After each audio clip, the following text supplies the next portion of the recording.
on a une collaboratrice qui est un peu en souffrance santé. C'est nous qui insistons pour qu'elle vienne pas bosser. Mmh mh. Parce Mmh. qu'on sent que ça va lui faire du bien, Mmh. mais nous, on sent que c'est pas encore le moment. Mmh. Donc on Mmh. veut pas non plus qu'elle se grille, on veut pas qu'elle soit redevable, donc on pense à elle avant de penser à l'entreprise. C'est Johnson qui disait prends soin de tes employés et prends soin de ton entreprise. Mmh. Donc, je crois que c'est une vérité et c'est lourd de sens. Donc en fait, c'est installé, ça nous ressemble, en fait, c'est nous.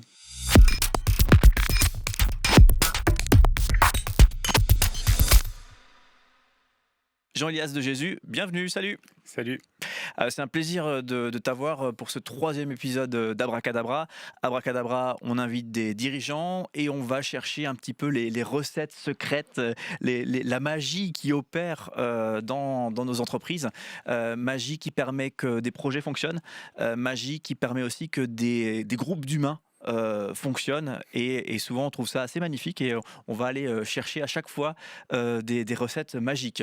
Et pour en apprenti sorcier, on peut le dire, hein, je sais pas si c'est le bon mot, t'as un duo de Cédric en face de toi, comme pour chacun des invités qui prend place sur ce fauteuil.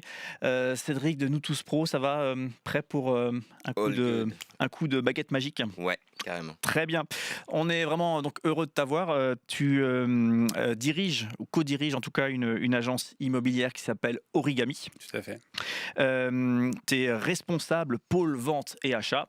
Donc on voit à peu près, je pense, hein, pour l'agence immobilière, mais voilà, on creusera ça bien sûr. Mhm. Tu es, je le disais, associé gérant, donc tu es propriétaire d'une partie de la boîte. Exactement. Tu bosses donc dans la vente immobilière depuis toujours, hein, depuis ton BTS, hein, sauf erreur. Exactement. Ouais. Un rêve d'enfant. Et avec l'un de ton principal collaborateur, hein, sauf associé, Associé à tu as Raphaël, ouais. créé Origami en 2018. Exactement. Ok. Et est-ce que il y a des valeurs fortes que vous avez voulu injecter, hein, à la création, Dès le départ, ouais. hein, et c'est ce qui fait peut-être aujourd'hui aussi un succès, je crois, pour Origami. Et c'est vrai que moi, j'avais pas, puisque c'est une agence qui est basée ici à Lingolsheim, hein, c'est local, et moi j'avais en tête quelque chose de très très gros en fait, et je savais pas que c'était quelque chose qui était implanté ici et pas forcément ailleurs, quoi. Donc bravo déjà pour tout ce qui est pour l'image de marque qui se dégage de tout ce qui est fait. Pour finir le tour de présentation, j'ai vu ça sur ton LinkedIn. Pendant 11 ans, tu as été formateur aussi en BTS immobilier. Et oui. Et tu as quitté, t'as rendu le tablier de prof en 2016. Oui, effectivement, ouais, presque à l'arrivée de mon deuxième enfant. Ouais. Ok. Ah oui, d'accord, la charge. Là, entre la charge professionnelle, la naissance de mon petit Louis, effectivement, Ouais. ça faisait beaucoup. Et puis, une grosse dizaine d'années au sein de la CCI à former des jeunes à l'immobilier. Ça prend du temps aussi pour bien faire les choses. Voilà, il faut faire des choix. Ouais, ouais. Mais je continue de temps en temps à interroger dans les BTS immobiliers lors des Ah ouais. examens finaux. Ouais, ça Ok. m'amuse toujours autant et c'est toujours bien de voir un peu les jeunes se confronter aux professionnels et leur expliquer tout ça. Ouais. Ouais. Ça doit être, je trouve, aussi source de fraîcheur, comme ça, quand tu es un professionnel aguerri. Maintenant, tu as ta boîte même, etc. Et puis que tu te retrouves au contact des étudiants, ça doit être un moment de fraîcheur quand même, non? Ouais, et ce qui était surprenant, c'est que j'ai commencé à enseigner et que j'avais 25 ans. Donc je me suis retrouvé avec une population parfois même plus âgée que moi. Donc on se demande qu'est-ce qu'on fout là à 25 ans, à être prof, à enseigner quelque chose. Alors c'est vrai que j'ai démarré l'immobilier très jeune, hein. J'avais à peine 19 ans. Et du coup, ça m'a beaucoup servi dans mon métier sur le volet pédagogie, patience, à bien expliquer. Et puis surtout, ça a créé chez moi vraiment une volonté de management parce qu'on peut faire évoluer l'autre. Et ça, c'est quelque chose, cette dimension-là, elle me plaît beaucoup. Ouais. Ah waouh! Ah, le côté j'aide mon étudiant à grandir, tu retrouves Ouais. ça parfois dans ton rôle de manager, quoi. Totalement. Ok. À les faire percuter, à analyser les problématiques, à les anticiper, à les résoudre. Je trouve que faire évoluer l'autre, c'est hyper noble. Et en fait, j'ai vraiment eu 10 années extraordinaires à enseigner et à faire évoluer. Et même encore aujourd'hui, j'ai des retours d'anciens élèves, alors qui sont parfois plus dans l'immobilier, mais qui viennent me voir parce qu'ils ont des problématiques de vente, d'achat et qui veulent que je m'occupe d'eux. Donc, c'est un retour très très chouette à vivre. Et puis surtout, c'est voilà, d'un timide ou d'une timide. Moi, j'étais prof en action professionnelle, donc je l'ai formé à se comporter aussi pour un examen final et d'amener tout un travail qu'ils avaient amené de A à Z et de le défendre et de l'expliquer pourquoi et d'amener un résultat. Et du coup, de faire des gens un peu timides, des bêtes de course à la fin, et puis de prendre un plaisir dingue à se dire, voilà, j'ai trouvé la solution par moi-même et on les voit évoluer, c'est franchement plaisant. Ouais, trop bien. C'est le principe dans cette émission, il y a toujours un thème au début, un os qu'on va ronger. Et là, autant te dire qu'on a les dents pointues, le Cédric, le duo de Cédric. Tu m'as dit que j'ai une baguette magique. Faut savoir, ça, j'étais l'apprenti sorcier, je devais le chien. Ok. Oui, tu vois que tout part en cacahuète au 3e épisode. Et du coup, aujourd'hui, notre thématique, et c'est un thème que toi-même, qui te tient à cœur, qui est important pour toi, c'est la bienveillance. Oui. Et j'aimerais bien qu'on aille sur... Il y aura peut-être plus que ce que je vais dire là, mais je me suis dit, il y a 2 choses qu'il faudrait qu'on explore. C'est le côté... je souhaite de la bienveillance, vivre de la bienveillance moi-même et avec les gens qui m'entourent. Je souhaite que finalement évoluer dans un environnement bienveillant. Oui. Et après, il y a aussi le côté, et je crois que c'est sorti un petit peu quand on préparait rapidement cet échange ensemble, la bienveillance, c'est bankable d'une certaine manière, quoi. Ça permet de tisser une relation client qui est solide et qui dure dans le temps et finalement, c'est une marque aussi de qualité, quoi, finalement, sur la marque Origami, quoi. Donc je me suis dit, tiens, c'est les 2 choses. J'imagine que tu as d'autres tirés à rajouter. Bien là. Ouais. Amener l'aspect pécunier. Est-ce que c'est rentable d'être bienveillant? Ah oui. Hâte de savoir. Très bien. Ah oui. Ouais, tu aimerais commencer par quoi? Simplement sur le fondement de la bienveillance, c'est-à-dire que je crois que c'est avant tout quelque chose qui émane de l'éducation qu'on reçoit. Et c'est là où notre trio avec Christelle et Raphaël, avec qui je suis associé, on a facilement aligné nos valeurs et effectivement de faire les choses bien, d'être protecteur pour nos clients, parce que l'enjeu d'un achat immobilier ou d'une gestion immobilière, elle est importante. C'est les coûts d'une vie, c'est des investissements lourds, c'est l'achat le plus important. Donc c'est assez anxiogène. Et d'avoir quelqu'un de réconfortant et qui puisse, je dirais, éviter les électrochocs ou les déceptions, les amener d'un point A à un point B en toute sécurité, c'est vraiment notre rôle à nous, agents immobiliers. Et c'est pour ça que c'était très simple dans l'établissement des valeurs fondamentales de l'entreprise. Et puis, se dire aussi que si on est bienveillant, en fait, c'est assez naturel, juste de couvrir et de couver un petit peu tout ça, et finalement de le transposer aussi à nos collaborateurs. Et c'est pas évident quand on grandit, ce qui était notre cas, puisque rapidement, on a démarré à 4, donc les 3 associés et Guillaume, qui est notre premier salarié et qu'on a formé. Aujourd'hui, on est 15. Donc, de pouvoir associer des personnalités, on a cherché des compétences, bien évidemment, mais avant tout des personnalités, quelqu'un qui se fond là-dedans. Et c'est vrai qu'on se rend compte que dans le milieu de l'immobilier, l'envie de faire de l'argent est primordiale sur d'autres valeurs. Alors que finalement, si on applique nos valeurs, on peut aussi très bien faire un bon chiffre d'affaires, mais en adéquation avec nos valeurs et qui on est. Et du coup, aujourd'hui, on a une super team et le fait que les gens, chez les collaborateurs chez nous, soient bienveillants, finalement, le client, peu importe par qui il est traité chez nous, il se sent chez lui et rassuré et accompagné. Qu'est-ce que, juste pour être sûr de bien qu'on ait la même définition du terme bienveillance, qu'est-ce que tu mets derrière toi, personnellement derrière bienveillance? Qu'est-ce que ça signifie vraiment pour toi, l'essence de ce mot? Ça signifie que on fait les choses avec cœur, avec honnêteté, droiture, et on fait comme pour soi. Et du coup, on les accompagne vraiment avec beaucoup de sincérité. C'est vraiment la sincérité, de l'honnêteté et de rendre la chose vraiment hyper agréable et pas, on va dire, dure ou conflictuelle, etc. Et c'est vrai qu'on entend beaucoup de choses dans le milieu de l'immobilier où c'est parfois pas très correct, l'argent prime, et Ça, c'est pas en adéquation avec nos valeurs. On sait faire, on va dire, de la quantité, mais sans occulter la qualité. Et effectivement, la recommandation client qu'on a est importante. Et du coup, quand on interroge, par exemple, beaucoup de clients sur les avis, après avoir eu une expérience chez nous, ce terme de bienveillance ressort souvent. On se disait aussi dans la préparation, on sort d'une masterclass de 2 jours interne où on a fait un audit du personnel pour savoir comment ils se sentaient. Est-ce qu'ils étaient toujours en adéquation avec les valeurs de l'entreprise? Est-ce qu'ils se sentaient bien? Est-ce qu'il y avait des axes d'amélioration pour être bienveillant, pour être aux petits oignons, aux petits soins pour eux, pour qu'ils puissent rester dans la performance? J'ai regardé un petit peu l'émission avec Eric qui transposait être heureux au travail, mais sans occulter la performance, parce que on est une entreprise, donc on a des charges. Bien sûr. Et il faut bien sûr que le principe de rentabilité reste, mais aujourd'hui, faire de la performance en étant heureux, c'est quand même très chouette, quoi. Et quand on sonde un petit peu tout le monde, je suis pas certain que tout le monde est super heureux dans son travail.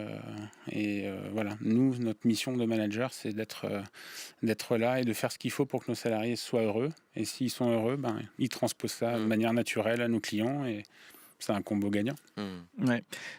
Comment tu distingues le côté la bienveillance, la vraie? Ça fait un peu bizarre de dire ça comme ça, mais le truc qui sort du cœur, tu vois? Et comment tu distingues ça de la bienveillance un peu travaillée, tu vois, où tu as veillé à ton langage, à l'accueil du propos de l'autre? C'est des stratégies de bienveillance, mais qui simulent une forme de bienveillance. Le cœur ne résonne pas. Je sais pas si c'est clair ce que je raconte, mais j'ai l'impression. Greenwashing, tu parles de greenwashing. Ouais, c'est ça, c'est un peu entre incarnation et vitrine, voilà. Plus qu'une vitrine. Je pense que nous, on l'incarne vraiment, en fait. Et c'est ça qui est compliqué, parce qu'aujourd'hui, je trouve que la bienveillance, elle a presque un outil marketing à elle-même. C'est ça. Ça l'est. Il y a même des formations qui se vendent, management bienveillant, tout ça. Exactement. Et ça, en fait, ça me dérange un peu, parce que finalement, on a l'impression que tout le monde est super bienveillant, alors que voilà. Nous, on agit vraiment avec le cœur. C'est-à-dire qu'on a des personnalités différentes. On n'est pas dans un rôle, on est qui on est et on fait notre taf avec le plus de sérieux possible et le plus de correction possible et le plus d'énergie possible aussi. Donc nous, on n'est pas en train d'expliquer à nos collaborateurs comment il faut se comporter, etc. Il faut juste être soi-même et de donner le meilleur de soi, tout simplement. Donc nous, elle est plutôt profonde. C'est vraiment quelque chose qui nous incarne. Ouais, tu vois. Je suis obligé de venir mettre un peu de pincée de sel là. Parce qu'il y a toujours une polarité dans les valeurs, et celle de la bienveillance, il y a aussi ce côté ferme. Tu as dit que tu étais papa en introduction, je le suis aussi, Cédric l'est aussi. Et donc d'être bienveillant avec mon fils, c'est à la fois effectivement de l'encourager, de bien veiller globalement, à l'envelopper d'amour et de douceur et tout ça, mais aussi d'être très ferme s'il s'approche d'une... alors là, mon fils, l'exemple, c'est passage piéton, je regarde pas. De bienveillance, c'est aussi d'être ultra ferme. Comment cette polarité de la valeur se manifeste par moment? Est-ce que ça ressort C'est savoir être juste. C'est-à-dire que aujourd'hui, chez nous, il y a une hiérarchie comme dans toute structure, mais on ne la fait pas sentir, parce que finalement, on se met au même niveau que les autres. Sauf qu'on doit montrer sans cesse l'exemple, etc. Par contre, les valeurs fondamentales d'éducation, de droiture, après, s'il faut reprendre quelqu'un, on reprend quelqu'un, mais on sait que l'erreur ne sera pas intentionnelle. On peut commettre tous des erreurs, parce que la journée commence mal, on a des gamins qui sont malades, les choses on voit le genre. de la vie, on sait de quoi on cause. Néanmoins, on est toujours là comme une boussole. Mais on sera toujours là aussi pour entendre, je dirais, notre salarié ou notre client, mais on agira dans le sens de ses intérêts. Pas plus tard qu'il y a une demi-heure, j'avais une cliente qui doit signer un acte notarié demain, et on apprend que le chauffage peut être potentiellement défaillant. On l'abandonne pas, on la laisse pas sur la route, sur le côté. Donc, on l'accompagne. Après, pour revenir sur des valeurs plutôt d'éducation aussi, nous, on montre l'exemple, comme je le disais, mais on est là pour former. Aujourd'hui, Origami est une agence adhérente à la FNIM au niveau de la chambre locale, et je crois qu'on est les plus gros consommateurs de formation distillée par la Fédé. Et tout ça, c'est pour que nos collaborateurs se sentent le plus à l'aise, le plus légitime, et qu'ils soient aussi performants et qu'ils grandissent. Puisque on se disait juste avant, c'est qu'avec les élèves, c'est de les voir évoluer. Et si je peux donner l'image d'un carré, il a une certaine taille. Moi, j'ai envie d'aller au-delà. Et effectivement, par la transmission, des petits tips, de l'expérience, on échange beaucoup. Et c'est vrai que nous, on est à fond dans la communication entre nous. Et on n'hésite pas à former nos collaborateurs le plus possible parce que on est tous les trois, Raphaël, Christelle et moi, issus de la formation d'alternance. Christelle a, comme moi, donné aussi des cours à la Chambre de commerce. Donc, on est vraiment dans ce côté pédago-transmission et puis la vérité du terrain avec un langage de professionnel mixé à de la théorie. Ouais. Et est-ce qu'il n'y a pas ce truc, j'ai cette idée que c'est notamment dans les moments durs qu'on peut voir si c'est du vernis cette affaire ou si c'est vraiment profondément ancré un fonctionnement bienveillant. Tu as déjà expérimenté ça, des moments où c'est chaud, c'est dur, il faut dire des choses dures, il faut faire face à quelque chose de dur, mais j'essaye d'y faire face en mettant la bienveillance au centre. Oui, dans des gestions de problématiques post-transaction. Pas tant sur la partie collaborateur. Okay. Là-dessus, je reste un apprenti moi-même, ainsi que mes associés, puisque l'agence va sur sa 8e année, donc on ne peut pas dire qu'on est des professionnels de la gestion d'entreprise aguerris, mais on a de temps en temps quelques difficultés. La force qu'on a, c'est qu'on est trois. On réfléchit, on échange ensemble, et puis on se donne les points de vue, et puis on solutionne, mais... on a jusqu'à présent, même de notre époque de salarié, quand on devait gérer nos clients, puisque j'ai travaillé longtemps avec Raphaël quand on était dans une agence en salarié, on a toujours résolu nos problèmes avec les clients parce qu'on sait se mettre à la place de l'autre et on comprend l'autre. Quand c'est infondé, il faut savoir le dire. Parce qu'il y en a qui profitent d'une certaine situation. Donc là, comme un peu dans le volet éducatif, on recadre. Parce que si on donne ça, et puis on peut nous prendre beaucoup plus. Donc la fermeté ne veut pas dire désamour, mais au contraire, par rapport à l'aspect... du bon endroit, ce que tu disais. Exactement. Du cœur, exactement. Non, je pense qu'il faut être avant tout très sincère dans la démarche. Et à partir du moment où la sincérité est là, le reste doit suivre. Ouais. Je voulais rebondir sur l'image de la boussole parce que à Nous Tous Pro, on aime utiliser l'entité projet, donc la personne morale avec son patrimoine immatériel, la raison d'être, les valeurs, etc., comme une boussole. Et du coup, quand j'entends bienveillance, c'est une valeur fondatrice, puisqu'en fait, c'est ce que tu disais, c'est que même à l'émergence du projet, ça a toujours été là. C'est à quels endroits, et pour rebondir sur ta question, c'est à quel moment dans le côté décision stratégique aussi, on utilise ces valeurs ou comment on l'emploie. En fait, c'est presque le comment qui moi là me titille. C'est comment la valeur de bienveillance peut être utilisée dans une réflexion stratégique. Et pour faire le pont aussi peut-être sur le côté performance résultat, est-ce que c'est bankable la bienveillance? Ouais, après, je sais pas, elle est presque naturelle finalement. Donc c'est une déformation. Vraiment. Donc, c'est pas quelque chose qui est joué ou, je dirais, mis en œuvre. Elle est de fait. Voilà. Donc, c'est inclus dans les réflexions stratégiques, par exemple, avec tes associés. C'est inclus de facto, j'ai envie de dire, dans les réflexions, quoi. Complètement. On a une collaboratrice qui est un peu, par exemple, en souffrance santé. C'est nous qui insistons pour qu'elle vienne pas bosser. Parce qu'on sent que ça va lui faire du bien, mais nous on sent que c'est pas encore le moment. Donc on veut pas non plus qu'elle se grille, on veut pas qu'elle soit redevable, donc on pense à elle avant de penser à l'entreprise. Johnson qui disait prends soin de tes employés et prends soin de ton entreprise. Donc, je crois que c'est une vérité et c'est lourd de sens. Donc, en fait, c'est installé, ça nous ressemble, en fait, c'est nous. Donc, moi, je te sens assez solide là-dessus. J'ai envie de pousser. Je sens les racines. Je sens les racines. C'est vraiment pas. Justement, c'est là où j'ai changé, où la difficulté, parce que tout le monde se dit bienveillant, mais tu peux. Voilà, c'est toujours pareil. Hein, on peut se proclamer plein de choses, et finalement, je crois que ceux qui peuvent vraiment témoigner, ce sont d'abord nos clients. Ce sont nos salariés et ce qu'on disait, c'est que sur la masterclass qu'on a fait la semaine dernière ou il y a 2 semaines, sur l'interrogation du formateur sur un mot qui définit l'entreprise, sur 15 collaborateurs, 9 ont dit bienveillance. Donc le véritable branding, si on parle un peu market, c'est ce que disent les gens de toi quand tu n'es pas là. Et au final, nous, on se dit bienveillant parce que c'est quelque chose qui nous incarne. Mais au final, les avis clients sont là pour le témoigner, nos collaborateurs sont là pour témoigner, et on ne les menace pas de ne pas les payer à la fin du mois s'ils ne le disent pas. Hein. On se comprenne bien. La fameuse bienveillance. On n'est pas là, mais ils ont le courrier. On n'en est pas là. Mais voilà, non, c'est vraiment quelque chose qui incarne.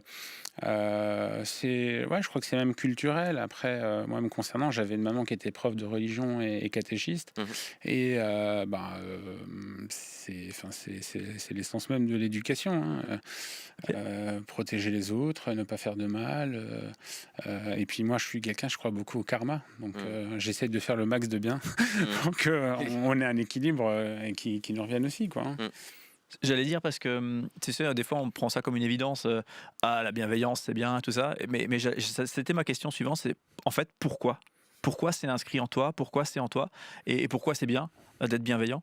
Et là, en fait, tu as commencé à y répondre. Et puis ça fait un bien fou.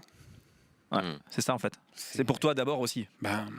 Moi aujourd'hui, de pouvoir transposer ce trait de caractère au travers de l'éducation que j'apporte à mes enfants, des échanges que j'ai avec les membres de ma famille, mes amis proches, mes associés, mes collaborateurs, mes clients, c'est le pied total. Je veux dire, être en adéquation avec ces valeurs profondes 365 jours dans l'année, c'est quand même top. Et donc, effectivement, il y a une racine religieuse à la base par rapport à l'éducation, parce que ma mère était quand même 3e dame de religion, donc du coup... On va pas s'y frotter. Hein. Tu sais, on dit toujours à Lingolsheim, la mère de Jésus qui est prof de religion, il ne fallait pas l'inventer, tu vois, mais pourtant, c'était ma mère.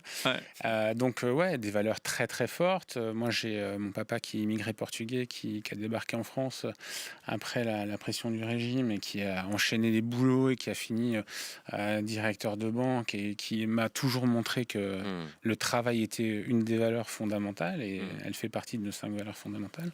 Et du coup, c'est quelque chose qu'on incarne. Et se sentir en adéquation avec qui on est, nos valeurs, et de pouvoir être à l'aise toute la journée, de triper sa vie, et puis d'évoluer comme ça, c'est juste topissime, quoi. C'est une chance. J'ai envie de partager à cet endroit sur ceux et celles qui parlent dans ton dos.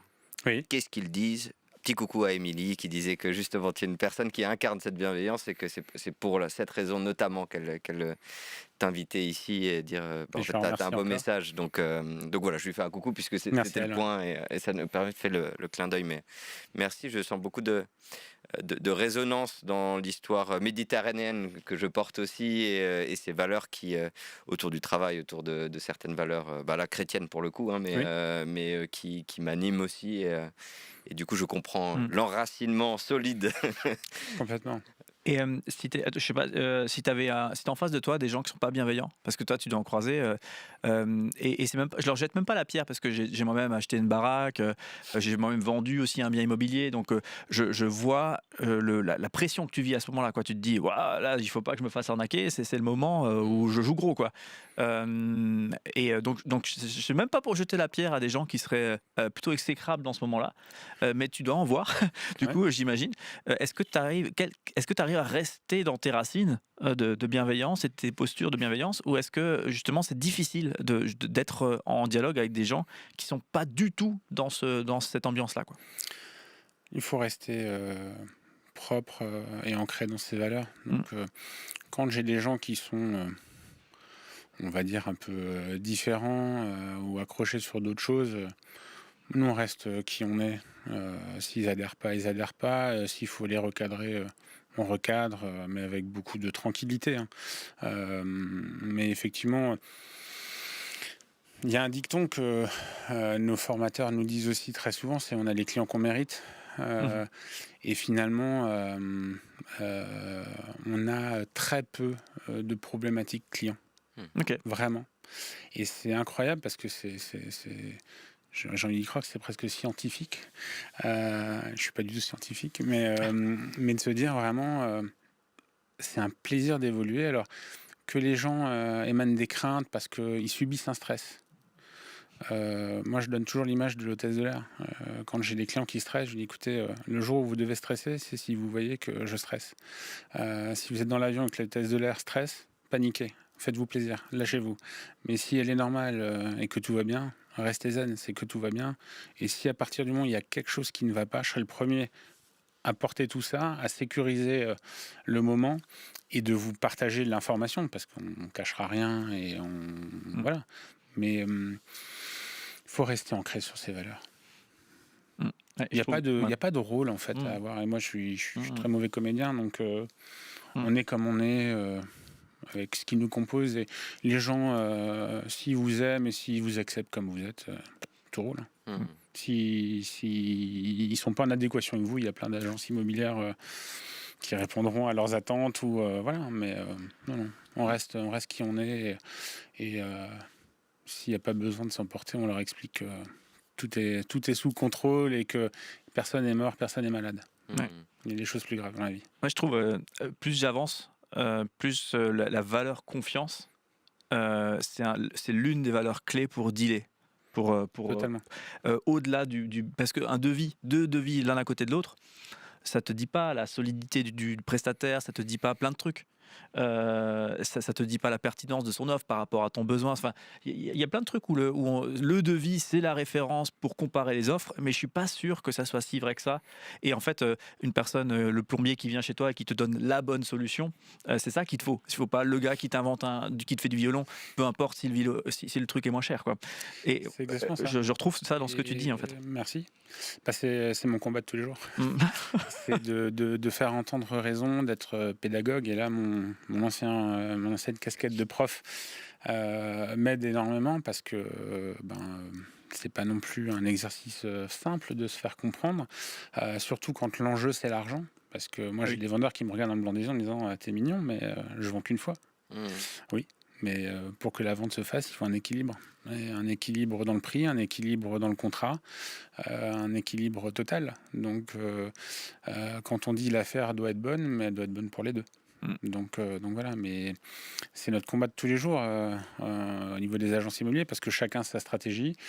Nous, face à ça, ça rejoint un petit peu ce qu'on se disait avant, c'est que face à ça, on reste ancré sur nos croyances, dire la vérité aux gens. Donc bien sûr, si j'avais dû vendre tout ce que j'ai estimé dans ma vie, je serais mieux. mais au final, l'appât de l'argent, certaines agences usent de cette technique-là pour mettre le gap très haut, pour éliminer la concurrence en disant lui, il me semblait bien, mais il m'en donne 50 000 de moins, donc tu comprendras que je ne vais pas le retenir. Et puis après, ils se cassent les dents et parfois, on les récupère quand il n'y a pas trop d'ego du client à revenir vers nous. Ça arrive une fois sur 10. Mmh. Mais 9 fois sur 10, on ne voit pas les clients. Et puis, par fierté, ils ne viennent pas ou ils font l'escalier, hein, ils avancent dans le temps et puis ils descendent le prix. Et puis, ils se disent, ah bah tiens, il nous l'avait dit que ça valait ce prix-là. Bon, c'est qu'au final, si on a une offre, on va l'accepter, mais ce n'est pas nous qui faisons la vente. Donc, on a donné le conseil, on a apporté notre expertise, on a tout analysé et tout mis sur un plateau, mais on concrétise pas. Ça, c'est vraiment ce qui est frustrant. Mmh. Ah ouais. Mais encore une fois, on pourrait user de stratégie, mais la stratégie, c'est d'être soi-même, en fait. Et c'est d'être honnête. Donc, on reste fortement ancré là-dessus. Je lui ai demandé le chiffre, nombre de ventes qu'il avait faites. Tu m'as dit grosso modo 1200 ventes immobilières dans ta carrière. Ça fait un peu de monde. Ouais. Ça fait du monde. C'est un chiffre qui parle. Ouais. Mais après, c'est bien sûr beaucoup de travail, mais c'est un travail surtout de longue haleine et qui aujourd'hui est possible. Et pour ça, je remercie énormément mes clients parce que c'est grâce à eux. Ce sont mes meilleurs apporteurs d'affaires. Ça fait, je devrais pas dire ça, mais ça fait une quinzaine d'années que moi je ne prospecte rien. Alors que 80% de l'emploi du temps d'un négociateur immobilier, c'est de la prospection. Donc, voilà. Ouais. Comme quoi le bon boulot encore ça parle bien. Ah ouais, a de longue vie devant lui, quoi, le bon boulot. Ouais, très bien. Est-ce qu'on ose te demander, avant de passer à une autre séquence, une histoire un peu folle sur une vente immobilière, soit, je sais pas, peut-être quelqu'un qui a fait un jackpot en revendant quelque chose, soit quelque chose où c'était peut-être plus difficile parce que le contexte avait évolué, puis une personne, comment finalement perdre de l'argent aussi finalement que l'immobilier. Je sais pas s'il y a des choses comme ça que tu te dis, tiens, ça c'est anecdotique, ça vaut le coup d'être raconté parce que ça peut être nourrissant. En même temps, c'est rigolo. Rien de particulier. Il n'y a pas eu non plus de trop de jackpot. Après, le constat qu'on fait, c'est que la pierre est une valeur sûre parce que quand on a commencé avec Raphaël à faire des ventes tout début des années 2000, en fait, on aurait dû acheter tout ce qu'on a vendu parce que ça a pris une valeur dingue. Mais voilà, moi j'ai vendu mes premiers studios à la Cruteno à 35 000 euros pour 27 mètres carrés. Aujourd'hui, c'est le prix du stationnement presque. Tu m'appelles, si t'as une offre, tu m'appelles.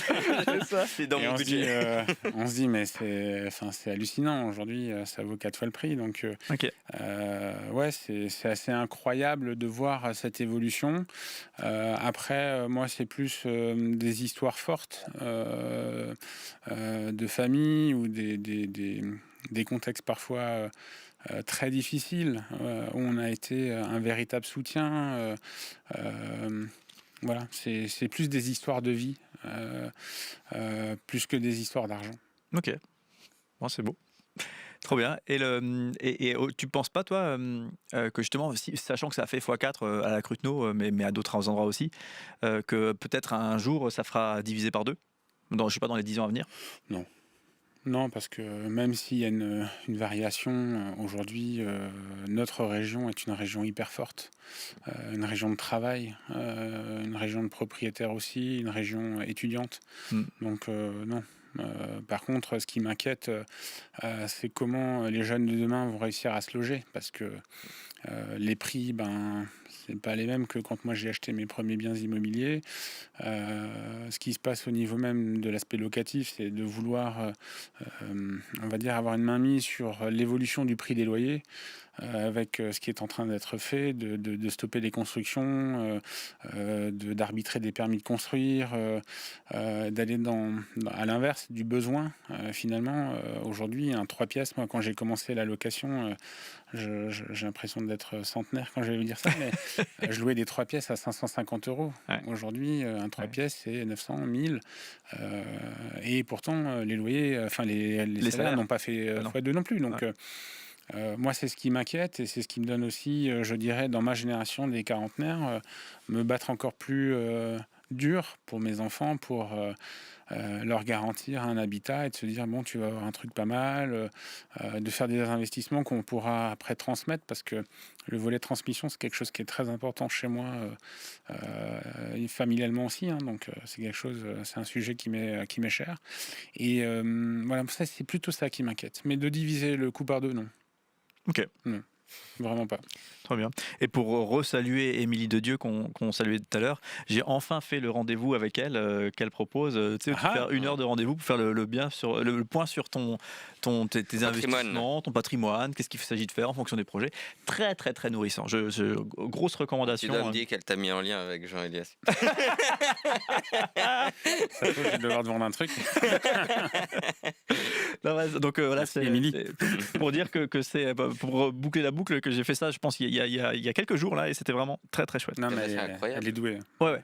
Et franchement, c'est à recommander à tout le monde d'oser faire un point sur où est-ce que tu souhaites aller, Mhm. puis est-ce que tu as mis en place les solutions d'épargne ou tout ce qui que sais-je C'est par une rapport à tes véritable objectifs. prise de conscience. Hein. Ouais, c'est trop bien. Et je trouve que de le faire à mi-parcours de vie, Ouais. c'est hyper important parce que c'est là maintenant que tout se joue pour après. Ouais, trop bien. Donc, et surtout, tu parles pas tellement de pognon. Hein. Le pognon, bien sûr, c'est l'outil, mais tu parles surtout d'objectifs, de sens, de qu'est-ce que tu souhaites. Et c'est super nourrissant. Le moyen au service du projet. Voilà. Eh ben, tu vois, Et c'est une belle transition. Page de publicité au passage. Ouais, effectivement, transition, puisque on a une tradition dans cette émission, c'est un moment Smart Group. Alors, je sais pas si tu connais Smart Group. Ouais. Alors, on va remédier à ça. Cédric, moment Smart Group. Ouais. Ouais. Alors, donc, comme je le disais, et peut-être je vais le redire à cet endroit, mais Nous Tous Pro a pour essence d'entreprendre ou d'aider les organisations et les entreprises à entreprendre le sens et les valeurs. Donc, je vois que chez toi, c'est pas vraiment le sujet puisque c'est bien présent. Et en fait, on utilise beaucoup un outil, une pédagogie qui s'appelle Smart Group, qui est en fait la création d'espaces de transmission et de ressources au profit des individus, des interrelations et de la connexion, la reliance au projet, qui est logiquement dans une certaine verticalité, à minima un peu plus haut que les individus qui le composent ou la personne, si c'est un solopreneur par exemple, une personne qui porte ce projet. Mhm. Et donc, dans cette idée, on a plusieurs principes qui sont un peu des principes universels. Et j'ai pris quelques notes de cette première partie d'échange pour en fait contribuer aussi à ma façon à ce moment. Et il y a deux éléments qui me sont venus. Et un troisième qui est plutôt un partage qui m'est venu quand tu parlais de trouver cet équilibre, d'ailleurs que je vais le faire tout de suite en fait. Tu parlais de cet équilibre donner-recevoir, si j'ai bien entendu. Totalement. Et en fait, il y a un outil qu'on utilise beaucoup dans l'accompagnement des entreprises de notre côté, qui est cette stratégie win-win-win, qu'on aime bien, ou gagnant-gagnant-gagnant, en français c'est mieux, mais qui est toujours de se dire, est-ce que je gagne? Puisqu'en fait, l'être humain est quand même tourné un peu vers lui-même, c'est ce que tu disais avant sur la bienveillance, est-ce que moi j'en bénéficie? Oui. Donc du coup, ok, est-ce que je suis gagnant? Est-ce que l'autre est gagnant? Et en vrai, est-ce que toutes les personnes qui seront en lien avec notre partenariat sont gagnants aussi? Et c'est quelque chose qui, moi, le jour où j'ai découvert ça, c'était il n'y a pas si longtemps, il y a 2-3 ans, D'accord. m'a vraiment ouvert aussi dans une nouvelle forme d'équilibre ou de recherche d'équilibre. Donc je ne sais pas si tu l'inclus déjà implicitement, explicitement dans cette dynamique partenariale avec tes clients ou Totalement. ouais. Totalement. Comment ça se matérialise pour toi, du coup, cette idée-là? Par la recommandation, beaucoup, parce que il y a beaucoup d'acteurs qui gravitent autour de notre activité, ce soit des notaires, des courtiers, des banquiers, des gestionnaires de patrimoine, pardon, des diagnostiqueurs, des entreprises qui rénovent, etc. Et c'est vrai que on parlait de boussole ou de phare. Pour notre client aussi, une petite anecdote rapide de clients qui m'ont acheté une maison qui était initialement estimée par Raphaël à un certain prix. Un autre confrère l'a pris 70 000 plus cher. Et on se retrouve à vendre cette maison au prix qu'il a estimé 9 mois plus tard. Entre-temps, je vous passe les histoires, mais squat de la maison, faut chauffer la maison, faut faire les allers-retours, faut faire croire qu'il y a quelqu'un dedans, faut chauffer la taxe foncière, tout ça. Et finalement, cette maison était totalement rénovée. Donc, très peu de gens s'y intéressaient parce que la personne en charge de la vente ne leur donnait pas l'aspect confiance. Et puis, ils ne savaient pas trop de quoi ils parlaient non plus. Ce couple-là qui m'a acheté cette maison, au final, ils aimaient bien l'idée de dessiner des nouveaux plans, etc. Mais de subir la partie travaux, c'était compliqué. Donc, ils étaient à deux doigts de jamais acheter cette maison. Mais parce que derrière j'étais moteur et que je leur ai donné la croyance et l'envie de le faire, je leur ai mis les bons interlocuteurs en place. Et aujourd'hui, je me suis retrouvé il y a quelques mois à prendre l'apéro chez eux pour qu'ils me montrent les travaux et à refaire, ils referaient. Mais du coup... Voilà, cette connexion. Par contre, elle n'est jamais faite avec un intérêt perso. Il faut qu'on reste toujours détaché, c'est-à-dire que dans les gens qu'on va recommander, moi je le recommande beaucoup au mérite. Mhm. J'aime les gens qui travaillent, Mhm. je suis fan des gens qui travaillent, qui aiment le travail. Mhm. Et du coup, on s'entoure de gens qui sont dans ces mêmes valeurs-là aussi, de correction, d'écoute et puis d'assistance s'il y a besoin d'assister. Et aujourd'hui, c'est hyper agréable. Demain, tu me dis, écoute, j'ai besoin d'un tel. T'as un écosystème, quoi. C'est génial. Mais du coup, ça fait la transition parfaite par rapport à la deuxième ressource que j'avais à l'esprit, qui est en fait un des principes qu'on utilise, c'est l'attractivité naturelle. On part du principe que quand un projet ou une entité d'entreprise est vraiment bien constitué, incarné, matérialisé, et que c'est pas du vent, Ouais. et ben en fait, naturellement, le projet, par son énergie et par les humains qui s'y rattachent, en fait, vont diffuser et inviter naturellement, magnétiser, je sais pas les termes qu'on peut utiliser, mais en tout cas attirer naturellement les clients, les partenaires. Tu vois, ça s'explique pas, mais c'est une alchimie que tu mets en place parce qu'elle est naturelle chez toi. Mais en fait, tu transpires tellement toutes ces valeurs-là et c'est une vraie attractivité. C'est très vrai ce que tu dis. Et c'est là où je te disais avant, au niveau des clients, etc., c'est assez magique. C'est scientifique certainement quand on dit on a les clients qui nous ressemblent, etc. Mais c'est un tel kiff que finalement, c'est l'effet boule de neige et puis tu inondes tout ton entourage et ton entourage inonde tout ce que tu peux transposer et je trouve que l'attractivité c'est très fort ce que tu dis. Et ben donc quand j'entends qu'il y a des véritables résultats, ma seule invitation pour celles et ceux qui nous regardent, c'est expérimenter ça. Ouais, vraiment. C'est-à-dire, parce qu'en fait, on peut pas le prouver, c'est une ressource spirituelle dans le sens, il n'y a pas de matière là-dedans, on peut que le tester et voir que waouh, ça marche et c'est fou. Donc, c'est génial. Et c'est génial. Et du coup, j'ai ma troisième ressource, et après, je repasserai le flambeau. La troisième ressource qui est plutôt en lien avec la bienveillance, et donc on fonctionne toujours en mode ternaire à Nous Tous Pro, c'est-à-dire moi, l'individu, mes relations, donc l'écosystème interne et externe, tu en parlais tout à l'heure, et le projet. L'entité du projet. Et donc moi, je me questionne sur le projet a cette valeur forte dès le début que toi, tu portes aussi en tant que cofondateur, et c'est normal, hein, on teinte le projet de qui on est. Bien sûr. Comment aujourd'hui ça se diffuse dans l'écosystème, l'ensemble des valeurs, mais on peut utiliser la bienveillance parce que c'est ce qu'on a exploré. Mais est-ce que vous avez un procédé, comment il y a une forme de ruissellement du projet vers tout l'écosystème des valeurs en fait? Est-ce que vous utilisez, vous le rappelez En fait, c'est par l'exemple, le fait de multiplier les exemples par rapport aux collaborateurs, je ne sais pas si c'est une forme de mimétisme, mais comme ils voient que ça fonctionne, il faut qu'ils agissent avec leur ressenti. C'est-à-dire, moi, je ne vais jamais imposer à un de mes collaborateurs de bosser avec une entreprise avec qui moi j'ai l'habitude de bosser. Par contre, de lui dire, tu as la possibilité d'eux, tu peux les rencontrer, il peut se créer quelque chose. Et chacun doit créer ça et le ressentir. Moi, je suis personne pour m'immiscer là-dedans.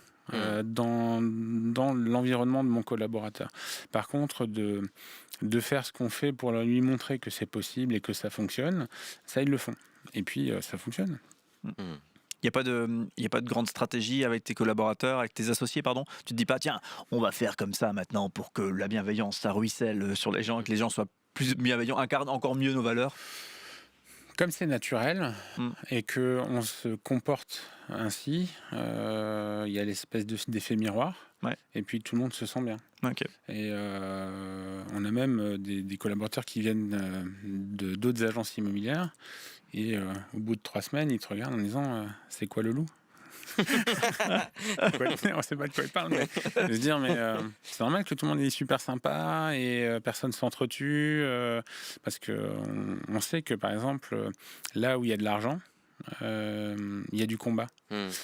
Certains utilisent un management, on va dire, divisé pour mieux régner, la mise en concurrence. Les collaborateurs eux-mêmes. Et ça, jamais. Parce que en fait, depuis très jeune avec Raphaël, quand on était un binôme salarié, en fait, on était. Moi, je dis toujours en rigolant, c'est mon coéquipier, quoi. C'est Starsky Hutch, quoi. C'est vraiment le truc. Il a un stress, je suis là, j'ai un stress, il est là, et en fait, on est comme ça. Et du coup, on a créé des petits binômes directs et indirects. Et en fait, tout le monde se comporte comme ça. Et quand il y en a un qui vend ou qui fait un super truc, il est félicité, on partage, on boit un verre, on se fait un apéro, on célèbre. Toujours. Mais il n'y a personne qui va faire de croche-patte à son petit copain. Alors que ça, c'est la règle générale dans le milieu. Alors je pense que peut-être chez les vendeurs de voitures, de meubles, ils ont peut-être aussi ce genre de problématique-là. Maintenant, moi, je connais bien le domaine de l'immobilier. Et à aucun moment, on managera de cette manière-là. Parce qu'on respecte les gens. Ok. J'ai failli rebondir parce que tu as parlé de concurrence. Et en fait, étymologiquement, concurrence, c'est courir ensemble vers une même direction. Donc, il n'y a pas forcément l'idée de compétition. Par contre, la compétition, là, c'est je vais être meilleur que toi. Oui, ok. Et du coup, dans la concurrence, mais en fait, parce qu'on en parle beaucoup dans mon entreprise, donc ça me permet de aussi saisir cette balle au bon. En fait, on peut être en compétition avec une agence immobilière concurrente, enfin adverse, et en compète parce qu'on a un dossier commun et qu'on a envie de le gagner. Alors que au sein de l'équipe, en fait, ça peut être une concurrence saine de se dire, on évolue ensemble et on a envie d'augmenter. Enfin, voilà. On se challenge aussi. Hein. C'est ça. Comme l'idée est toujours d'agrandir la compétence, le carré, de le faire évoluer, c'est valable aussi. Moi, je sais que j'ai eu un petit échec de management que j'ai partagé avec un coach sur une formation de mindset où je disais, voilà, c'était la crise. J'avais pas envie que mes collaborateurs la subissent, sortent les tripes, me montrent qui ils sont vraiment, et du coup, moi, je suis producteur comme eux, je suis payé à la com comme eux. C'est aussi une particularité de notre système chez nous, c'est que Raphaël et moi, en fait, on a un petit salaire fixe comme nos collaborateurs, et le reste, c'est que de la commission si on vend. Donc, si on vend rien, on se verse pas des salaires. Ah non. Ah ouais. Et alors là, il y a un loup, attends. Il est où le loup? Le loup, c'est que tu n'as pas de choix autre que de bosser et d'avoir du résultat. Donc, mais autant j'entends pour toi, parce que tu es dans les achats, ce que j'ai compris, tu es dans les achats et la vente. Alors, et ton associé aussi? Ouais. Okay. Raphaël, il fait on fait de la vente, on va dire. Okay. On a des acheteurs et des vendeurs qu'on gère. Mais en fait, c'est chaque année le grand oral. C'est-à-dire que nous, on n'est pas assis derrière un bureau à manager des gens. C'est que nous, on est chez les clients, à faire des visites, à estimer. On est vraiment sur la réalité du terrain. Donc, les problématiques des collaborateurs Transac, on les vit comme eux. Donc, on se doit d'être un exemple. On est des managers participatifs, comme on peut dire. Mais par contre... on a sur le tableur Excel de nos performances individuelles... tout le monde sait qui fait quoi. Donc, il n'y a personne qui écrase l'autre, etc. Et pour en revenir sur la partie plus compliquée de la crise, ce qui est bizarre, c'est que quand c'est l'effet de crise, tu vends moins, donc tu produis moins. Moi, j'ai explosé les scores à titre perso et j'ai voulu les embarquer avec moi pour leur dire, vous voyez les mecs, c'est jouable. En fait, en période difficile, on reste ancré sur nos fondamentaux et nos valeurs. Et tu me demandais, est-ce qu'on s'adapte? Non, on reste qui on est. C'est là où on est le plus à l'aise, parce que finalement... c'est votre terrain de jeu. Bah oui, et puis à partir du moment où les fondamentaux sont respectés, ça devrait aussi, les basiques du métier, etc., ça devrait fonctionner. Et ça, c'était ma petite déception, parce que je suis en apprentissage de management aussi, il faut savoir rester à sa place. Tout sera jamais parfait, et c'est là où c'est aussi intéressant, c'est que moi, mon petit carré de manager, je tends aussi à le faire évoluer, et c'est par ces expériences-là qu'on y arrive. Et tu veux dire qu'il y a eu une personne où c'était difficile, c'était conflictuel? Non, pas du tout. Ah, pardon. Pas conflictuel, mais c'était un souci de performance et de peur. Parce que quand tout roule, et que tu claques des doigts, et que tant qu'il est vente, et que tout va bien, c'est pas que c'est facile, parce qu'il faut quand même faire le taf, mais c'est plus simple, parce que tu as un quart d'acheteurs qui attendait dans la maison que tu avais à vendre, et que tu savais qu'en 6 visites, tu avais 4 offres, donc tout allait bien. Sauf que quand ça se durcit, c'est là où il faut montrer aussi que tu es bon. On veut jamais être le meilleur, mais on veut se distinguer, et se distinguer positivement. Donc montrer que tu es toujours dans la performance, tout en restant et en incarnant qui tu es. Okay. Et c'est vrai que parfois, la peur d'une crise, elle est importante. Donc du coup, tu peux aussi... ça peut être un peu trop gros à gérer. Et c'est là où en manager, de décomplexer le truc, de dédramatiser et de se dire ok, on va atteindre notre objectif, il faut juste savoir le construire et comment on va le faire.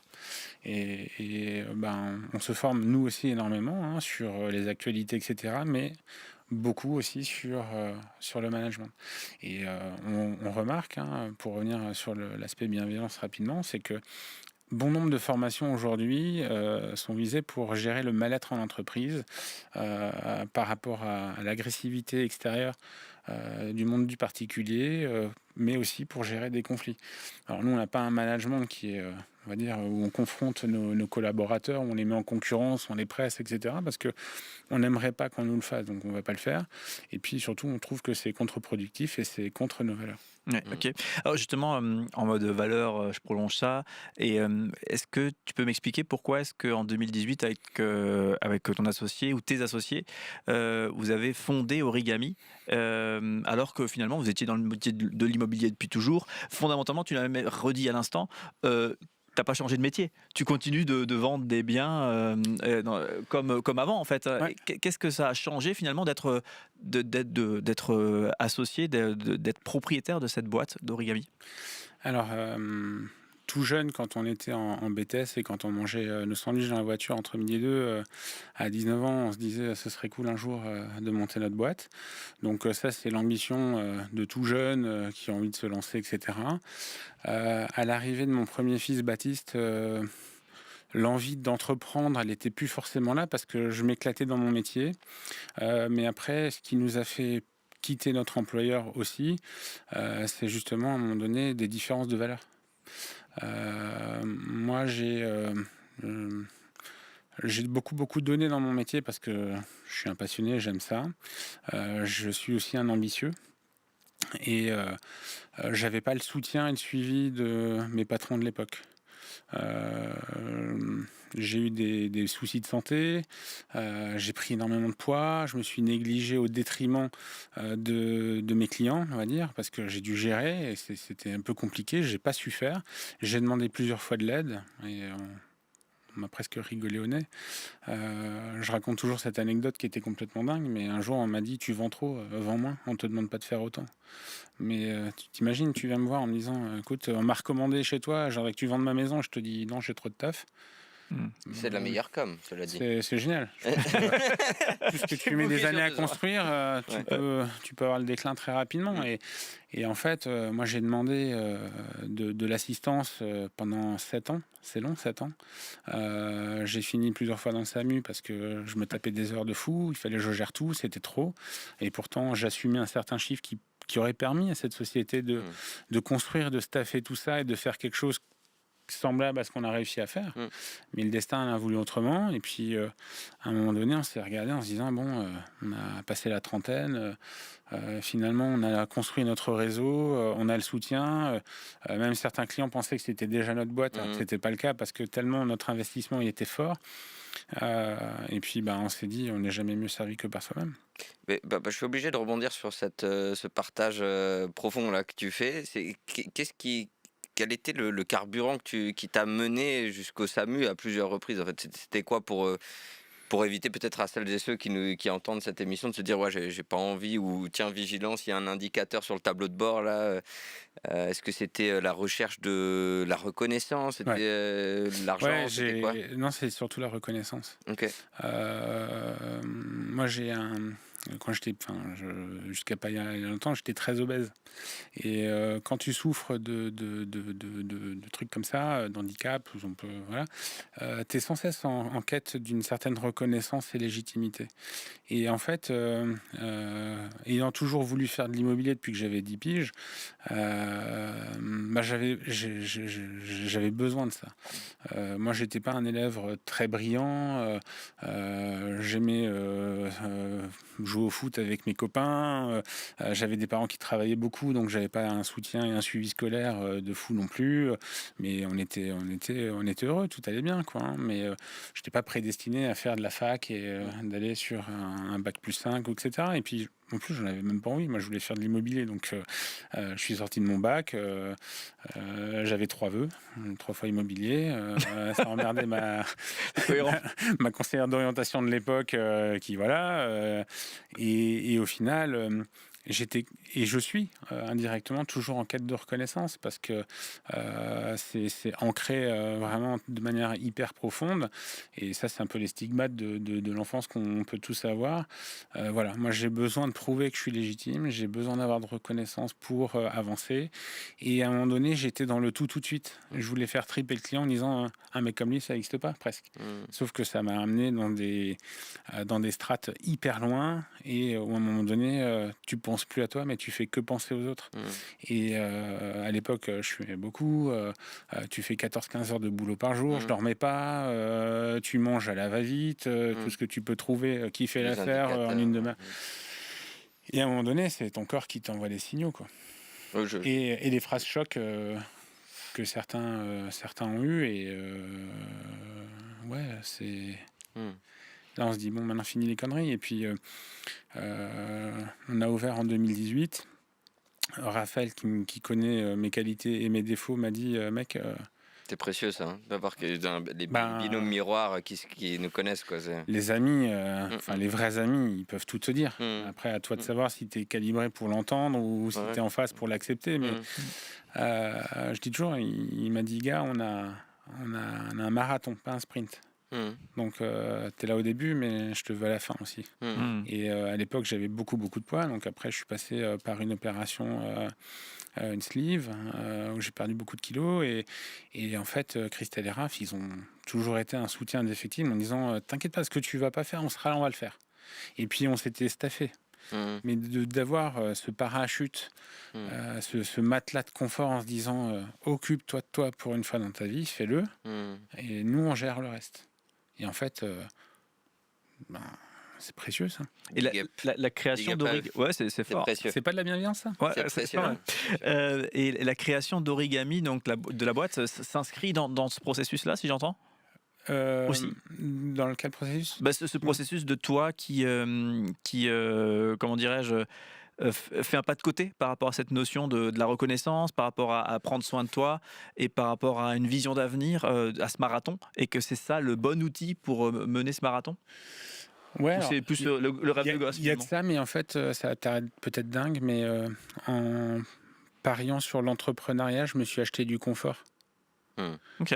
Alors que je ne sais pas combien de pourcentage d'entrepreneurs pourraient te dire ça. Pas beaucoup. Parce que je pense qu'en fait, c'est un risque immense que tu prends parce que moi, j'étais pas du tout à plaindre. J'avais un très bon salaire en tant que salarié. J'avais une situation confortable et sécurisante. Donc, c'est aussi un moment de ta vie où il faut prendre ton courage à deux mains. Mais c'était quelque chose qui était hyper tronqué parce que moi, j'avais toujours le volet santé qui était comme une épée de Damoclès au-dessus de moi en me disant, mais... parce que les médecins, ils étaient quand même assez alarmistes là-dessus en disant, mais combien de temps tu vas profiter de tout ça? Donc, il y avait un double challenge. Le fait de dire, j'ai plus de filet, je suis à mon compte, je crée. Donc tu vas être épié, tu vas être regardé, est-ce que tu vas être saqué, est-ce que les gens vont te suivre, est-ce que c'était des belles paroles, est-ce que ci, est-ce que ça. Et puis après de se dire, il faut aussi que je m'achète une santé. Parce que la santé, si tu n'as pas la santé, tu peux rien faire. Et du coup, c'était vraiment un double challenge. Mais le fait de pouvoir avoir de l'assistance, c'était pas possible en tant que salarié. Parce qu'on disait, on verra ça l'année prochaine. Mais quand on te le dit cette année de suite, tu dis, bon, ça, j'ai plus 25 ans. J'ai compris que ça viendrait jamais. Donc, pour pouvoir continuer à évoluer dans mon système et de pouvoir me décharger et de déléguer, il fallait qu'on embauche une assistante. Donc, le pari, c'était, on a ouvert en septembre 18. On a démarré avec un salarié tout de suite. Notre ami expert comptable Guillaume, que je salue, qui est un mec génial, nous avait dit vous êtes sûr les mecs, vous ouvrez, vous avez un salarié direct, calmez-vous. Mais Guillaume, qu'on porte fort dans nos cœurs et qu'on a formé et qu'on voulait absolument à nos côtés pour ce projet, pour cette création-là, on a fait en sorte de structurer l'équilibre économique de la boîte pour pouvoir l'intégrer. Et peu de temps après, on a pu embaucher notre première assistante. Et la symbolique, c'est que c'est une amie d'enfance, c'est comme une grande sœur pour moi. Et c'est quelqu'un qui venait absolument pas du milieu de l'immobilier, qui touchait même pas un ordi. Donc tu te dis, t'ouvres, t'es à TOC et t'embauches quelqu'un qui n'a jamais fait d'informatique, qui a jamais fait d'immobilier, qui est sage-femme de formation. Donc au cas où elle peut me réanimer le temps que les secours arrivent, si jamais. Mais encore une fois, c'est une question de personne et c'est une question de capacité. Elle était capable, elle s'est adaptée à une vitesse de fou. Et aujourd'hui, elle a un level où certains confrères pensent qu'en fait, on l'a recrutée dans une étude de notaire. Donc, et la phrase que je lui avais dit, c'est tu verras, quand tout sera en place, ce sera encore plus beau. Donc, croyance, travail et valeur de personne surtout. Peut-être une toute dernière question. Ah, pardon. D'où le ami aussi. Hein, oui. Je regarde mon logo derrière toi, Cédric, mais on a su distinguer grâce à Sophie, qui est aussi une amie d'enfance et qui nous a fait la création de la maquette et du nom, etc., de distinguer amis, parce que Raphaël, Christelle, bien sûr qu'on est amis, mais le noyau dur de la création d'Origami, c'est que des amis. Et c'est un risque aussi de pouvoir bosser entre amis, mais quand on est des vrais amis, qu'on est capable de tout se dire parce qu'on a un objectif qui est commun et qu'on sait faire la séparation du perso et du pro. Vous aviez déjà bossé avant ensemble? Pas avec Stéphanie, mais avec Guillaume, on l'a formé. C'est-à-dire que moi, Guillaume, je l'ai accueilli à l'époque en stage quand il avait 14-15 ans. Il a fait tous ses stages chez moi, il avait tripé direct. Et puis après, il avait fait le BTS chez notre ancien employeur. Et à la sortie de son BTS, on lui dit, voyant que la situation ne se décantait pas là-bas, on lui a dit, écoute, on pense qu'on va ouvrir. Est-ce que ça te ferait plaisir d'être de l'aventure? Ça lui a pris une demi-seconde, il nous a sauté dans les bras et en avant, quoi. C'était une de mes questions, ça. Il y en a qui galèrent à bosser avec le conjoint.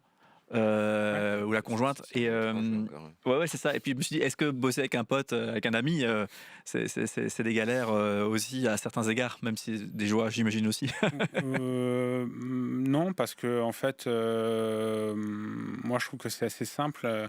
À partir du moment où le pacte il est fait.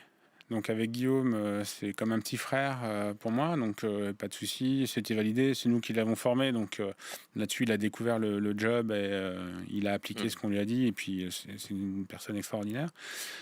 Stéphanie, c'était un peu la découverte, mais comme elle est très humble et travailleuse et que elle a une capacité à vouloir évoluer, et puis c'était un challenge aussi parce qu'elle est plus âgée que moi, donc c'était aussi de se dire intellectuellement j'aimerais faire un truc cool, parce que le boulot qu'elle avait avant lui permettait pas, et c'est quand même dommage d'avoir une Ferrari et de ne pas la faire tourner, quoi.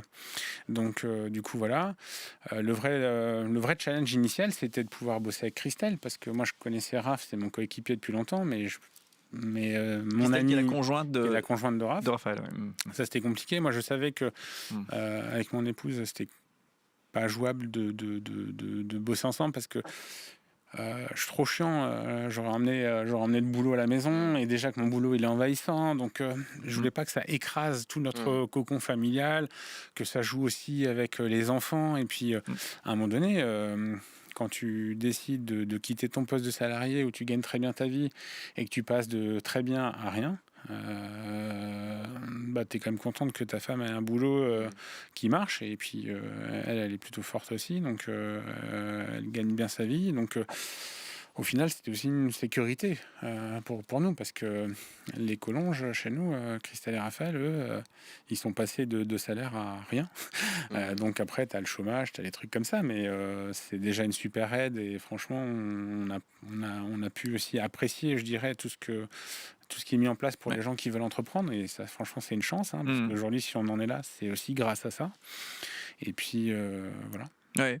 J'avais une toute dernière question avant de faire entrer Johanna. Elle me tient particulièrement à cœur. C'est ce côté où tu prends conscience que tu poursuis une quête qui te détruit.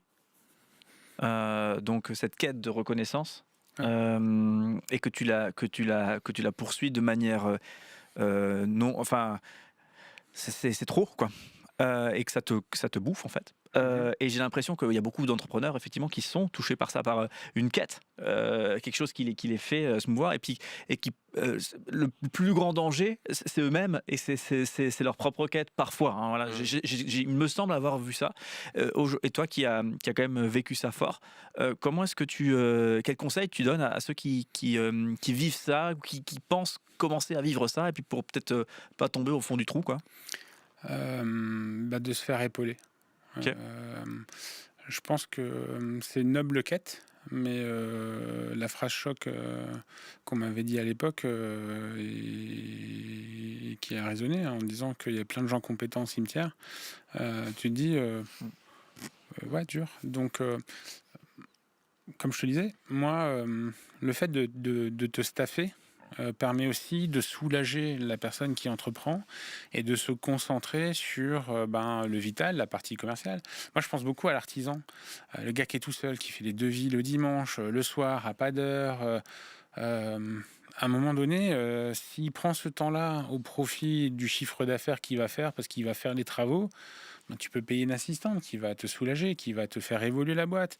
Et en plus, là où il y a un sentiment génial qu'on ne pouvait pas avoir avec notre vie de salarié parce qu'on avait une distorsion entre nos patrons et nous, c'est le plaisir du partage. Quand tu as une réussite, moi, on me reprochait ma réussite. Tu dis, mais attends, je me lève le matin, pourquoi? En fait, tu franchis la porte de ton agence et tu sens que c'est déjà presque contraire. Donc, moi, aujourd'hui, un kiff total, c'est de partager nos victoires. Trop bien. C'est génial. Ok. Et je pense que se staffer, c'est peut-être une clé. Ok. On sent qu'on pourrait creuser, mais ouais, trop bien, merci pour la réponse en tout cas. Pour la prochaine séquence, entre quatre yeux, on va te placer face à Johanna et à son impertinence. Réaction à chaud avec Johanna Abracadabra. Et hop, me voilà. La magie Abracadabra A encore frappé. c'est ça. Bienvenue Chocho. Johanna, comme d'habitude, tu nous emmènes dans une réaction à chaud, et comme d'habitude, tu as dans ta besace un peu d'impertinence. Et on l'aime, cette impertinence. Hein. Ça, c'est gentil. D'ailleurs, petite précision vocabulaire, impertinence, ça ne veut pas dire qu'il n'est pas pertinent, contrairement à ce que certains peuvent penser. On t'a dit en ça? régie, tout à l'heure, il se posait la question, mais il est en train de dire que tu n'es pas pertinente, Johanna? Non, Si, t'inquiète. Il me respecte, tout le monde me respecte, ça va. Tout va bien. j'oserais pas. Donc, Jean-Elias, bonjour. Salut. J'ai une petite question un peu nulle pour commencer notre dialogue. Désolée d'avance pour cette question, mais voilà, moi je dis tout ce que j'en pense tout bas. Du coup, Jean-Elias de Jésus, est-ce que tu as une majorité de clients chrétiens avec ton nom ou pas? Non, mais je prends beaucoup de vannes depuis longtemps. Ah ouais. Bah oui. Genre, est-ce que vous allez faire des miracles, ce genre de choses. Voilà. Ah, subtil comme van, quand même. Toujours. Ouais, toujours subtil, ouais, j'imagine. Ouais. Ok, maintenant on va rentrer dans le ventre du sujet un petit peu plus. Moi, j'ai quand même une question parce que dans le monde de l'immobilier, c'est quand même assez réputé. En tout cas, moi, j'entends beaucoup ça autour de moi pour être un monde, mais de requins. Vraiment dans tout le cliché qu'on peut se faire du commercial qui est là pour vendre et pour le chiffre et tout ça. Bon, je crois comprendre que ce n'est évidemment pas ton cas. Mais est-ce que toi, tu constates, pour quelqu'un qui bosse dans l'immobilier, qui est vraiment dans le milieu, est-ce que tu constates qu'effectivement, il y a un nombre de requins plus élevé que dans la population, le reste de la population? Alors, j'ai pas trop d'éléments de comparaison avec d'autres activités, mais effectivement, c'est pas une légende. C'est très vrai. Et on le ressent surtout même entre confrères, parce que moi, je parle pas de concurrence, mais vraiment de confrères tout le temps. Mais la déontologie, elle n'est pas toujours respectée, effectivement. Et on le voit que ça attaque dans tous les sens. Ça se manifeste comment? Ça se pique des contrats? Comment ça Ça envoie des courriers à nos propriétaires en disant qu'ils sont meilleurs que nous, donc ils pourraient changer de crèmerie, que les photos qu'on a prises ne sont pas très belles, qu'ils ont 36 000 clients qui voudraient acheter cette maison particulièrement et pas celle du voisin. Enfin, Alors que c'est faux? Mais totalement. Tout ça, c'est de la stratégie pour obtenir le contrat. Donc, je pense que s'ils mettaient cette énergie à profit positif, ben, ils auraient davantage de succès. Mais pour le moment, ils restent dans cette voie-là. Ouais. Ok. Mais beaucoup de gens sont omnibulés et on parlait de crise avant immobilière où c'est plus compliqué. Et ben, là, tu as les vraies personnes qui se révèlent et quand c'est facile, tu les entends pas trop.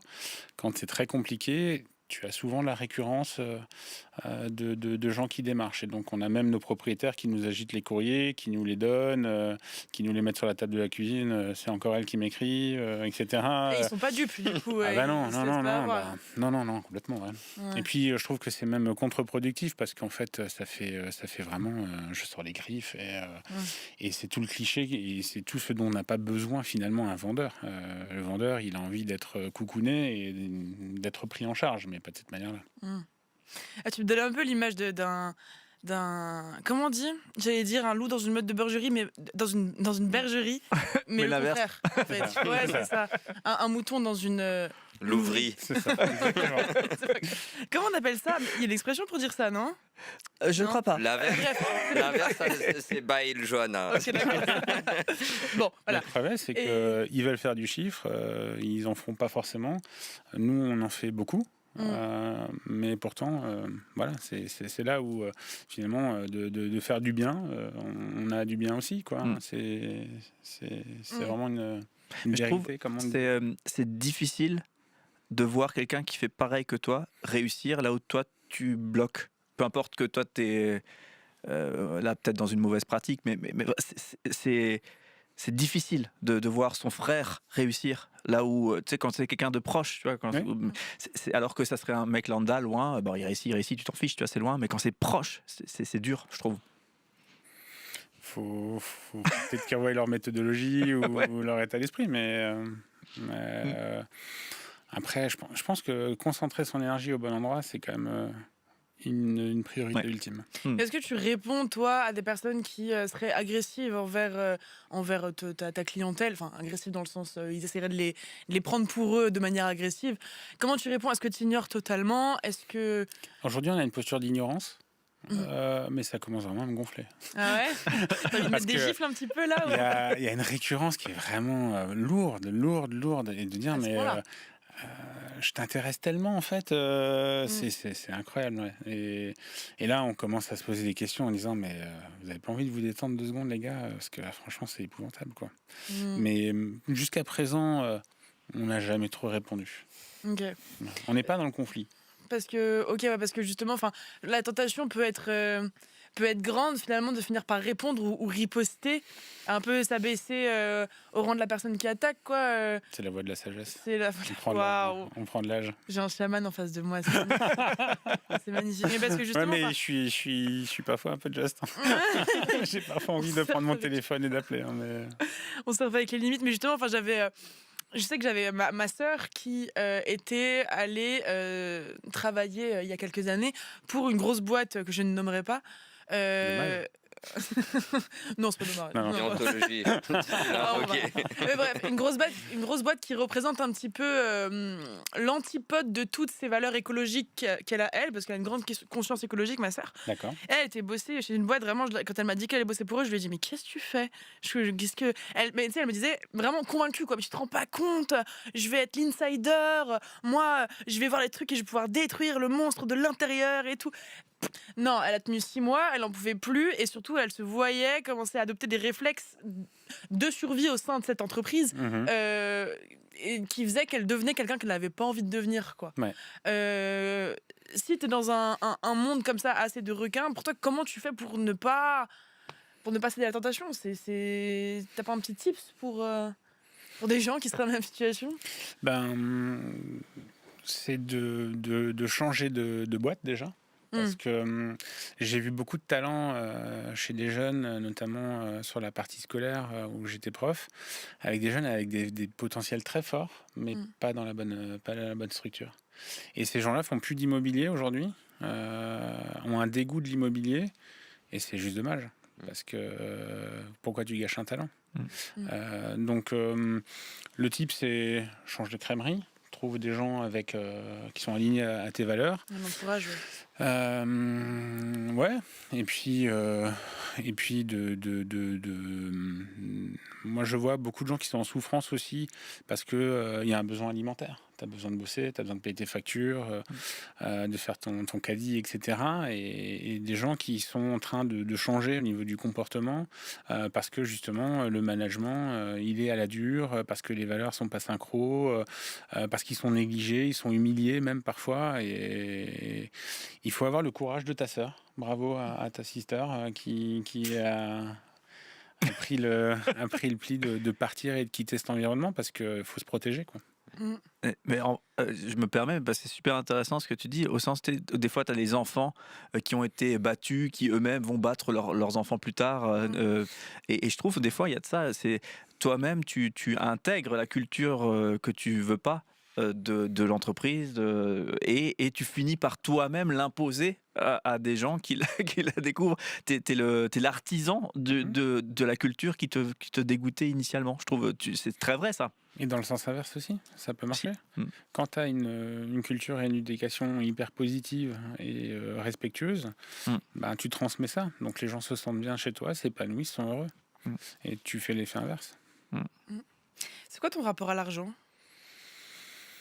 Mon rapport à l'argent, on en a besoin. C'est réaliser des rêves. Mais il faut que l'argent soit issu d'un travail réel fourni. Il faut le mériter. Et il faut le respecter. Mais il n'est pas premier. Okay. C'est pas mon délire premier. En tout cas, aujourd'hui, je gagne très bien ma vie, je suis content, je peux vivre des choses incroyables, partir en vacances, accéder à des choses que j'avais pas petit, moi, au niveau de mes enfants. Par contre, il y a encore quelques jours, je disais à ma femme que on allait faire du shopping avec les gamins. Le petit de 9 ans me dit j'adore cette veste. Je dis ça te ferait plaisir, mais papa, j'en ai déjà 2, ça suffit. Waouh. 9 ans. C'est pas mon fils. Non, T'as chez tonton Jean-Pierre. Je vais t'envoyer un enfant. Mais ouais, je trouve ça chouette parce que sans devoir faire des explications de dingue et à t'y perdre, finalement, un simple comportement. Et de dire voilà, c'est les valeurs, c'est ci, c'est ça, tout comme tu as fini de manger, tu débarrasses ton assiette, tu ouvres le lave-vaisselle, on les reprend tous, l'histoire de j'ai fini de manger, je vais aux toilettes pour pas débarrasser, on l'a fait avant eux, donc on connaît l'histoire. Mon petit frère, salut. Je l'ai fait toute mon enfance. Il paraît que tu fais encore. Cadette. Mais voilà, en tout cas, faut être dans cette logique-là et l'argent c'est chouette, mais ça fait pas tout et ça te permet d'être heureux, ça peut y contribuer, mais c'est pas ce qui doit être directeur. Okay. Quelque part, j'entends aussi que c'est un moyen au service des valeurs et de ce que du projet lui-même, de ce que vous voulez diffuser dans le monde, dans ce que tu as partagé dans cette première partie. Vraiment. Si c'est juste ou pas. Ouais, vraiment. Nous, on s'est jamais pris de remarques, par exemple, parce que on roule une belle voiture ou autre. On n'a jamais eu de remarques assassines de clients en disant dis donc, je comprends pourquoi les honoraires, machin. Non, parce que ils voient que c'est mérité, que c'est juste, qu'on se bagarre pour tout le monde, toujours dans cette notion d'équilibre, et qu'au final, la plus grosse commission qu'on ait pu facturer, j'ai pu facturer dans ma vie. Je crois que c'est le gars qui m'a dit le plus merci. Et ceux qui ont parfois payé le moins, alors que c'était pas proportionné justement par rapport à la valeur du bien, c'était les moins reconnaissants. Et c'est pas toujours ceux qui ont le plus d'argent qui sont reconnaissants. Et ça, il faut jamais l'oublier. Pour ça que peu importe si demain tu viens chez nous et que tu veux vendre un studio ou un immeuble, tu auras le même service. Tu as le même service, tu as la même attention, la même écoute, le même temps. J'ai une dernière petite question, je sais pas ensuite au niveau timing, mais je pense qu'on a le temps. Une dernière petite question que j'aime bien poser aussi, c'est un peu une sorte de dézoom. Suite à la crise Covid, mais du coup avec l'immobilier, là je pense aussi à la crise des subprimes. Comment tu as vécu le truc dans ton métier ? Est-ce que tu l'as ressenti déjà? Oui. Oui. J'ai vécu les deux, puisque j'ai démarré en l'an 2000, l'immobilier. 2008 était fracassante parce que on est passé d'un taux d'emprunt à 3,5 à 6,5 du mois d'août au mois de septembre. Du coup, ça dissuadait tout le monde. C'est que ça dissuadait plus, c'est que c'était plus possible. Plus possible, ouais, d'acheter. Donc tu roules à 150 et tu tires le frein à main. Donc, j'ai pas mon code, ça marche pas cette ça marche pas. expression. C'est un truc de garçon. Je vois pas ce que tu veux dire. Je vois vraiment pas ce que tu veux dire. En fait, c'est un on-off. Ok. Ça te parle. Ouais, ça Il se passe plus rien. C'était une période très marquante pour moi parce qu'à l'époque, on avait des banques qui jetaient l'argent par les fenêtres, c'est-à-dire qu'on avait des gens qui étaient en situation d'achat, ils étaient intérimaires, ils avaient 0 apport, ils se faisaient prêter ce qu'on appelle 110%. 100% pour le bien, les 10% pour les frais accessoires. Ces gens-là ont perdu leur boulot, ont divorcé, ont acheté à des prix surgonflés. Et puis ils viennent te voir 6 mois après en disant j'ai acheté 350 et la baraque en fait elle en valait 300, mais artificiellement, comme tout allait, c'était soutenu par des acteurs qui y allaient. Et moi j'ai pas fait beaucoup de chiffres à cette époque parce que je croyais pas en la réelle valeur du bien. Donc j'avais pris le pli de me dire tant pis si je ferai pas d'affaires, mais je ne vais pas non plus mettre quelqu'un sur la voie du faux là-dessus, sans avoir anticipé la crise, parce qu'à l'époque, moi, j'y pigeais que dalle en économie, plus que ça. Mais par contre, de ramasser les gens à la petite cuillère, ça, c'était ultra violent à vivre comme expérience. Ensuite, pour celle qui est arrivée et qu'on est en train de passer, nous, on a fait beaucoup de pédagogie auprès de nos clients, acheteurs, vendeurs, mais surtout les vendeurs, en disant, tu as les taux qui montent, donc mécaniquement, il faut que tu aies les prix qui s'ajustent. Et du coup, on a commencé à adapter les prix de vente en novembre 2022. Et c'est ce qui nous a permis en fait de solutionner des ventes pour des clients qui étaient coincés, qui avaient des besoins de vendre pour diverses raisons de la vie, que vous imaginez bien. Mais du coup, cette pédago, elle était chouette parce que on les a pas mis dans une galère. On a su anticiper tout ça et résoudre leurs problématiques immobilières avant que ça devienne craignos, vraiment. Et ce qui nous a permis, nous, économiquement, au niveau de la boîte, de passer cette crise sans trop d'encombre, parce que au final, on a été habile, mais grâce à la première expérience qu'on avait vécue en 2008. C'est toujours pareil, quand tu as un petit peu plus de bouteilles... Tu sais mieux anticiper les choses après, ouais. Ouais, mais nous, ça a quand même créé une crise dans le milieu de l'immobilier de manière générale, quoi. Oui, parce que au final, tout est bloqué. Tu as envie d'acheter un appart, tu peux plus. Donc tu te rabats sur le marché de la location qui était déjà hyper encombré. Donc là, il est débordant. Nous, quand on met une annonce de location en ligne le samedi, ma collaboratrice, elle a 120 appels le lundi. Et là, il faut savoir gérer les gens, parce que les gens, ils jouent leur life. Ça fait 15 fois qu'ils loupent un appart, ils ont besoin de se loger, ils ont des gamins, il y a l'école, il y a ci, il y a ça. L'enjeu, il est énorme. Mais moi, j'ai qu'un appart pour 120 personnes. Ah la vache. Et là, l'IA peut pas être une aide? Question. Pour intégrer, on n'en a pas du tout parlé, mais... Ça pourrait. IA, intelligence artificielle, au cas où. Ça pourrait, c'est des sujets sur lesquels nous on travaille aussi à l'agence. Pour le moment, on n'utilise pas trop parce que on veut pas se lancer dans quelque chose qui est pas inconnu, mais pas très bien connu ou maîtrisé pour mal faire. C'est-à-dire, on parlait du principe de vidéo. Vous avez un studio spectaculaire ici. Pour nous, c'est nouveau, c'est de la découverte. Beaucoup de confrères et de consoeurs se sont mis sur la vidéo. Il y en a qui le font bien, il y en a d'autres, ils auraient, à notre sens, pas dû se lancer tout de suite. Nous, on a fait le choix de se renseigner, de se former et de créer ce qu'on a envie de faire. Et là, on est en train de le faire et de le sortir. Donc, c'est pour ça qu'on a posé quelques questions avant et de curiosité pour comprendre les conseils. Mais effectivement, cette crise, on a réussi à la passer. Mais c'est certain que elle est très compliquée pour le particulier. On parlait de nos enfants qui un jour devront se loger avant que tu interviennes. Moi, ça m'inquiète beaucoup. parce que je vois le montant des loyers, je vois le montant des salaires, je vois le prix du caddie de course, de l'élec, le jour où tu auras une bagnole, l'essence, l'assurance, tous les frais de la vie. C'est très compliqué. Donc cette crise, on va la subir et on va en payer encore quelques années à mon avis. Ouais. On est encore dans la crise là, une forme de crise. Ouais. Ben oui, C'est parce que comme dit, 120 personnes pour un appart quoi.